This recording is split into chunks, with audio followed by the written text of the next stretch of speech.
राष्ट्रपति चुनाव को लेकर सियासी सरगर्मियां बढ़ी हुई है। एनडीए और विपक्षी मोर्चे ने अपने अपने उम्मीदवार की जीत के लिए कमर कस ली है। एनडीए उम्मीदवार द्रौपदी मुर्मू और विपक्षी मोर्चे के उम्मीदवार यशवंत सिन्हा के बीच कड़ा मुकाबला है। लेकिन इस मुकाबले के बीच अब महाराष्ट्र के पूर्व सीएम उद्धव ठाकरे असमंजस में नजर आ रहे हैं।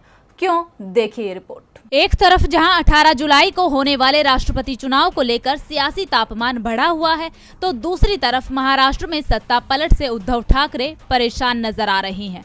दरअसल महाविकास आघाड़ी के बड़े नेता शरद पवार राष्ट्रपति चुनाव के लिए विपक्ष के उम्मीदवार यशवंत सिन्हा का प्रचार कर रहे हैं, तो वहीं एमवीए गठबंधन में शामिल शिवसेना के अपने ही सांसद एनडीए उम्मीदवार द्रौपदी मुर्मू को वोट देना चाहते हैं और इसके लिए शिवसेना के लोकसभा सांसद राहुल शेवाला ने पार्टी प्रमुख उद्धव ठाकरे को चिट्ठी भी लिखी है, जिसमें उन्होंने आग्रह किया है कि वे अपने सांसदों को राष्ट्रपति चुनाव के लिए एनडीए उम्मीदवार द्रौपदी मुर्मू को उनकी आदिवासी जड़ों और सामाजिक क्षेत्रों में योगदान को देखते हुए समर्थन देने का निर्देश दे। इसके साथ ही पत्र में लिखा कि राजनीतिक में प्रवेश करने से पहले मुर्मू एक शिक्षक थी और बाद में ओडिशा सरकार में मंत्री बनी और झारखंड के राज्यपाल के रूप में भी कार्य किया है।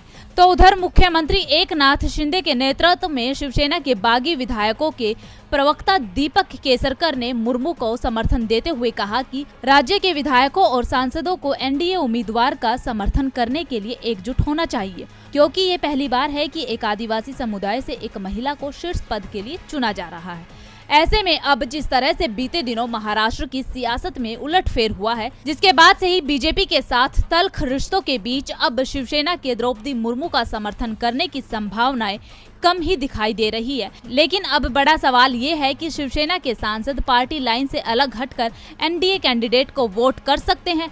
ऐसे में सभी की नजरें उद्धव ठाकरे के फैसले पर टिकी हुई हैं।